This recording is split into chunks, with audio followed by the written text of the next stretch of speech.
Good morning and welcome. I am so excited that you are joining me today. As you can see, I have a special guest. I have my good friend Nathan here. Hi. And he is kind of a beginner photographer. Kinda. I am.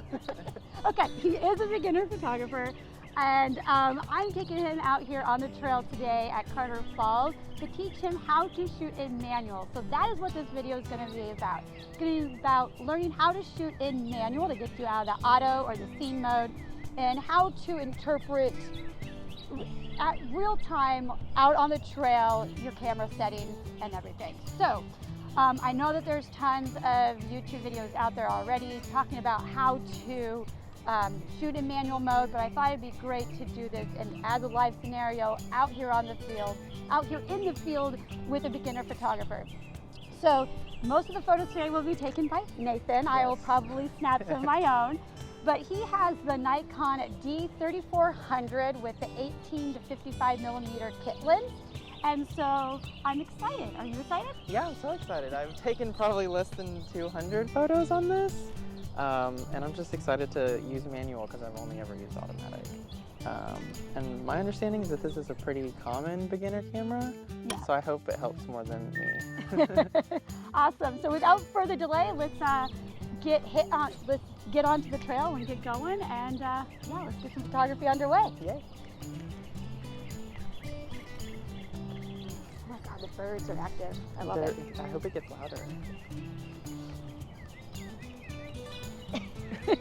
Easier for you. Woohoo for being short. All right, so we kind of got to the first scene that we're going to take. Okay. A photo of this trail and stuff, because what I like about this scene, and I think what caught my eye, is I like the path, how it curves, and then it kind of just continues off into the distance. We do have lots of blue skies, no clouds. Okay. Thankfully we're into the forest. When we get to the water, that's where it could cause a little havoc, but that is what filters are for.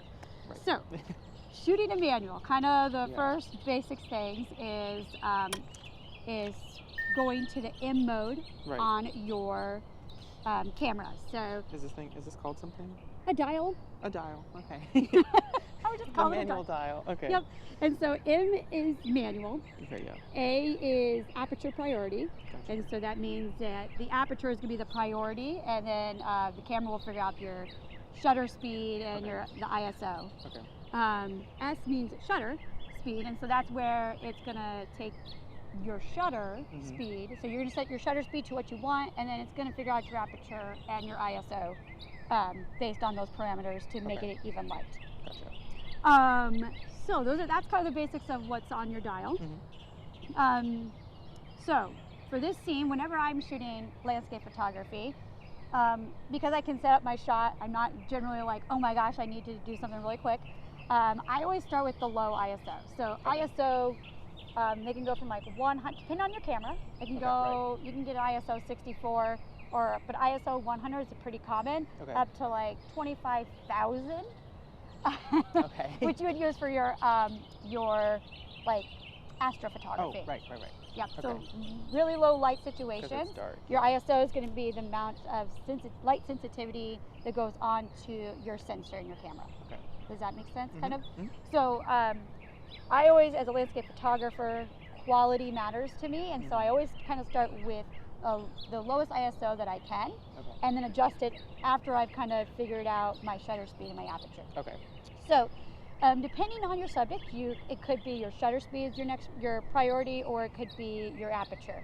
And so, let's say you want to isolate your background. Okay. Kind of like portrait photography. Is it raining? I think it's just raindrops. Okay.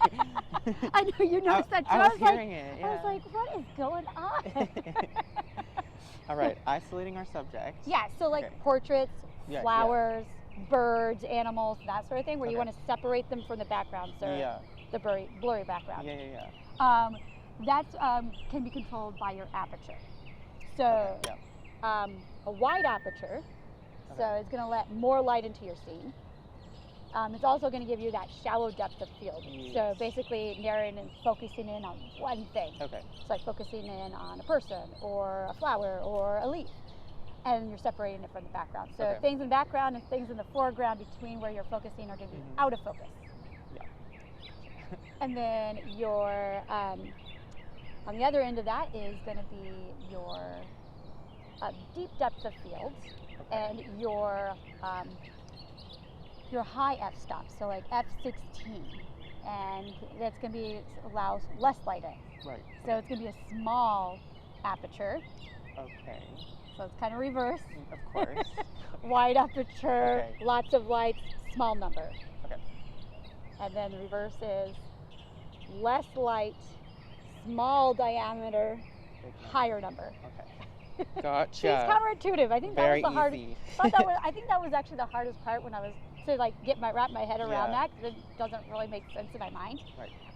But that's the case. And so when you are shooting, like when you want more of your in focus what you're shooting, Right. that is when you're going to use the higher f-stop, so Okay. your smaller aperture.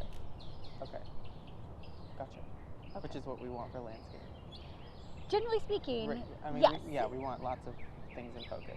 Yes, depending on what you're. So I would say, like in a trail situation like this, I would probably do something probably right around like an f5.6. So Okay. some in focus, some not, because there's a lot of chaos kind of off the trail. Yeah. I don't necessarily want this fallen log or Right. this fallen tree over here To be crisp. to be crisp. Okay. I want more of the focus to be kind of on the trail Yeah. Okay. and maybe the trees within the trail. Gotcha. So I would probably start with something like an f5.6, maybe an f6.3. Okay. So every lens is going to have, aperture is something that's very lens dependent. Yeah. Okay. So with your 18 to 55, it's a variable aperture, Okay. and so it's 3.5 to 5.6, meaning that at 18 millimeters, the widest aperture you can get is getting 3.5. Okay. When you go out to 55 millimeters, the widest aperture you can get is going to be 5.6. Okay. And basically in between there, so every single time you go further out, like Like with you this. extend your focal length, yep, when you extend that, Gotcha. it adjusts what aperture Gotcha. you can use. There are some lenses that have the fixed fixed aperture. Okay. So like my Nikon Z6, the 24 to 70 millimeter lens that I'm currently recording on, Yeah. has an aperture of f4, and that's f4 through the entire range. So f4 from f4 at 24, and then it can go f4 at 70. Shutter speed. So one rule of thumb with shutter speeds is whatever your focal length is. So like Okay. if you were to like be shooting at 55 millimeters, Mhm. for hand holding, for handheld photography, Yeah. you should not, in theory, go any slower shutter speed than like a 1/55th of a second. Right. Okay. Because 55 millimeter. Yep, 55 millimeter, and Okay. that's just for like the kind of have sharp photos. Gotcha. Not to say that you can't bend that rule. You can totally shoot handheld a little bit slower. It just takes a lot of practice and patience and techniques such as deep breathing and Yeah. pressing the shutter and stuff All right. on your exhale of your breath. Okay. But it can be done. But that's what tripods are for when you want to go Yeah, slower okay. shutter speeds. So shutter speed also controls how much. Everything kind of controls how much light gets to your sensor. It's an eye.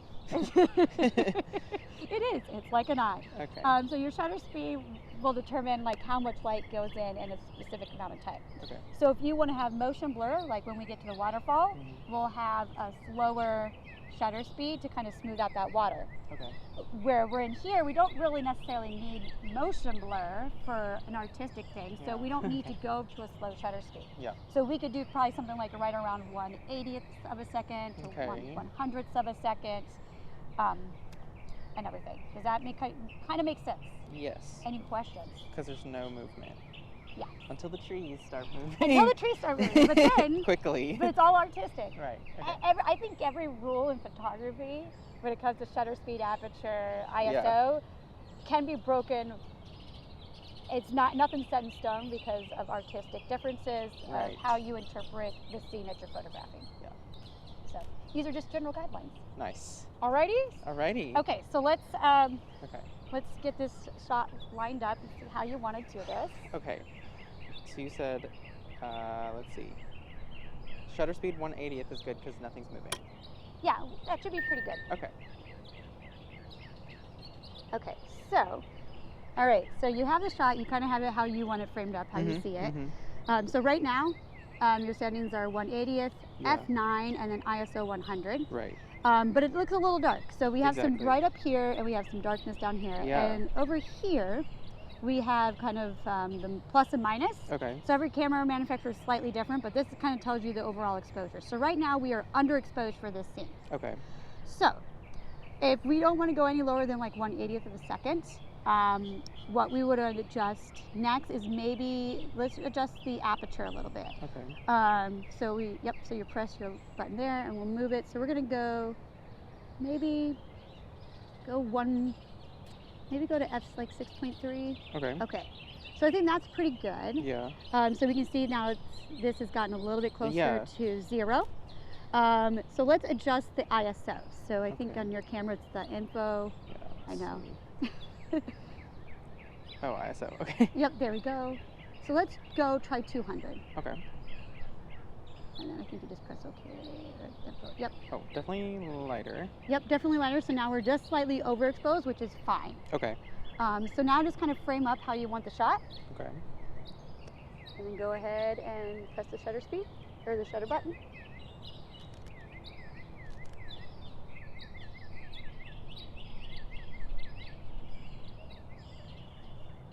Yeah, so that's one of the things like with photography is moving around, especially with like landscape. Yeah. Okay.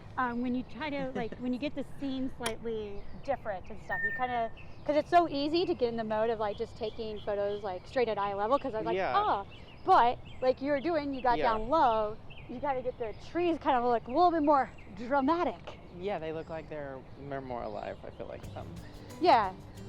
if I'm down here. Ooh. Yeah, I think that, oh, I really like that. Oh, that one's so much better. Yeah. Yeah, so let's look and see, let's take a look at the photo. Okay. Yeah. I love it. Perfect. All right. Shall we continue on to the waterfall? Yes. Let's get some water motion. Yes. Okay. Woo, great question.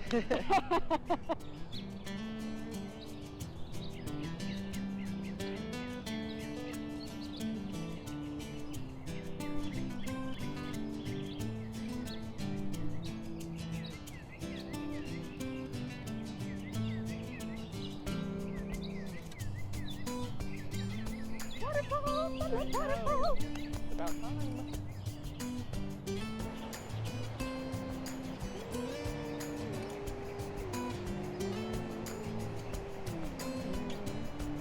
We're here. Isn't this pretty? Yeah, it's so nice.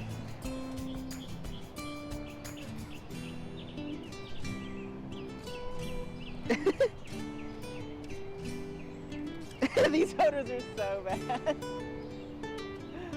Photography takes practice. No, I mean, but it's in auto, or it's not in auto, and I just keep taking things that I didn't adjust for. I know, it's not, it takes a little bit more thought, a little bit more creative control, Yeah. photographing manual. It's Right. not just a point and shoot like your phone Boo. or camera set in auto.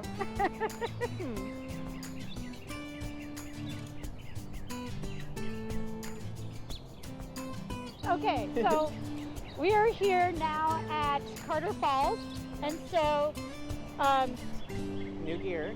new gear. Nathan is using my Joby mini tripod and stuff that I have, since I only have one tripod and it's recording that video right now. So Nathan's gonna find a composition. Oh man. Okay, so right now your camera settings are 1/200th of a second, Yeah. 6.3, and ISO 100. Yeah. It's properly exposed. Okay. So you can go ahead and you can take a photo, snap a photo. Okay.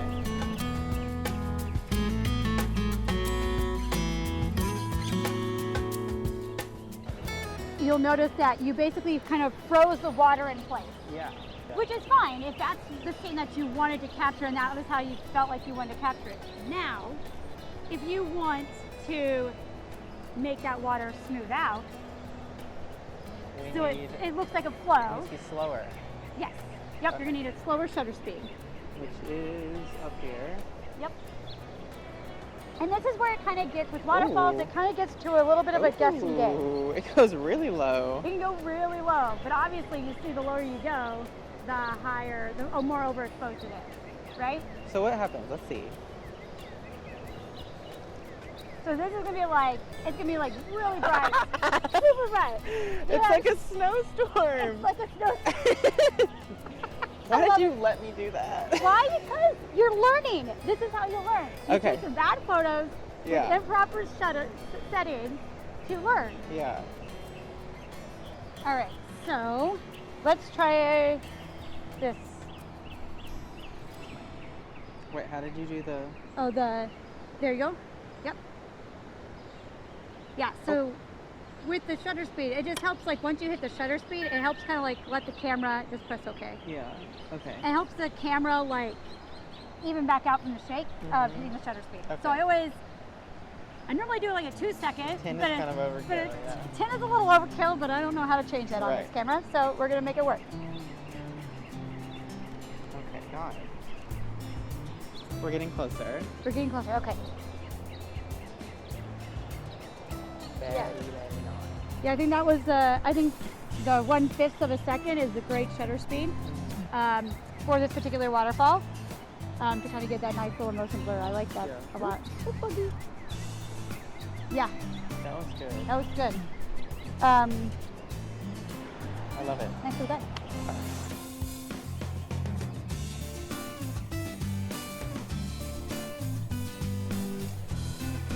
Obviously, we're going to be cautious. Is it obvious?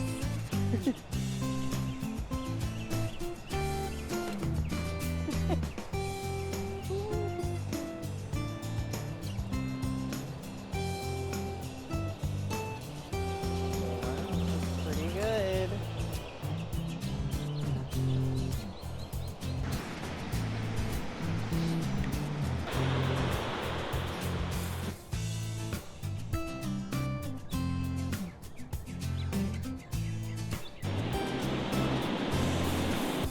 I do know. Okay, and we're going. Rolling. So pretty. Oh, that looks nice. Really good.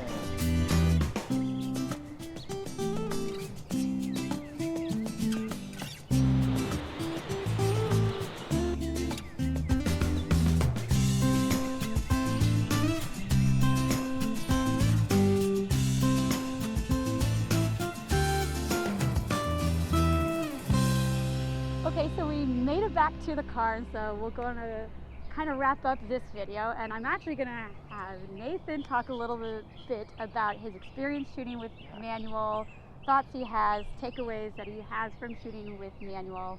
So yeah, so go ahead, take it away, Nathan. Yeah.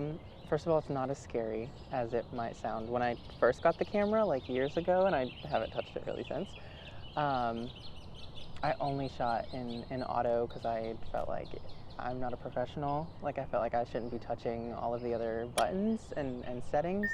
And it's not that hard. I figured out, especially with a lot of the landscape stuff we were doing, like to think about the camera like an eye, I think really helped me. To think of aperture sort of as like your pupil opening and closing, and how that affects the light is really important because like we were talking about, a lot of my photos previously were really washed out, and I thought that was just something that you had to fix in post, but I didn't know you could manipulate all of it sort of like when you were taking the photo. The other thing that I figured out on this trip is how much all of this matters for water photography, especially waterfalls. And if you don't adjust anything and you keep it in auto, it might take the photo as if like you froze the water, like you kept saying, like the water was just frozen in time. But when you're looking at the water, that's not how it looks. Like you see the movement constantly when you're looking at it with your naked eye. And if you just adjust the frame rate, no, not frame rate, shutter speed. Is that similar? Similar. Doesn't Frame matter. rate would be more Like a for your- video? for like videos Okay, and stuff. yeah. So for like shutter speed, We'll you just can hold really. Oh, for a second. There's a Jeep coming into the parking lot, and it's a little loud. Oh, yeah. So shutter speed is really important, especially with capturing the movement of the water instead of freezing it in time, which is not what you want a lot of times with water. So I found that really important and really easy. So that was kind of the biggest takeaways on it. And just that it's way easier than you might think, just picking up your camera, is what I would say. And, you know, follow all the tips that Acacia has. Do you think, coming from this experience, do you think you will be photographing in manual a little bit more often now? Yeah, absolutely. Now that I know what's going on with the different settings. And we didn't even go into like that much of like what my camera could do, but like just the few things that we tackled, like ISO, like aperture, like shutter speed. It makes a huge difference. And now that I can manipulate it, I can make sure the photo is matched to the subject, which is really what you should be doing, I think, with photography. So yeah. Well, I would kind of argue, just to clarify, like, how you see the scene is how you take the photo. I could see the same scene as you, and I will interpret the scene slightly different. Just because what I see is what's pleasing to me, and what you see is pleasing to you. Right. And in general, it'll most likely be pleasing for a large swath of people, but it's you see the scene and you interpret it and you manipulate it to how you want to show that scene to other people. Right. And that's what we did. Well, with the horn to end it. So yeah, awesome. Yeah, thank you. You're welcome. If you like this video, please consider giving it a thumbs up. I would love to hear in the comments section if you found this video helpful, if you're a beginner photographer. If you're more an advanced pro photographer and you followed along on this photography adventure, thank you for following. If you want to provide any little tips for other beginner photographers about shooting in manual, I know that there's so many tips that I could have covered in this entire video, but just wanted to kind of keep it somewhat to what we're experiencing out in the field. And so I know that there's so much more you can do with cameras and shooting in manual. But I hope that you liked this video. If you did, please consider giving it a thumbs up and sharing it with your friends and family. If you have not yet subscribed to my channel, I really or else. Or else. I really would appreciate you subscribing. So anyways, you guys have a fantastic rest of your day. We'll see you guys next time. Take care. Bye. Yeah.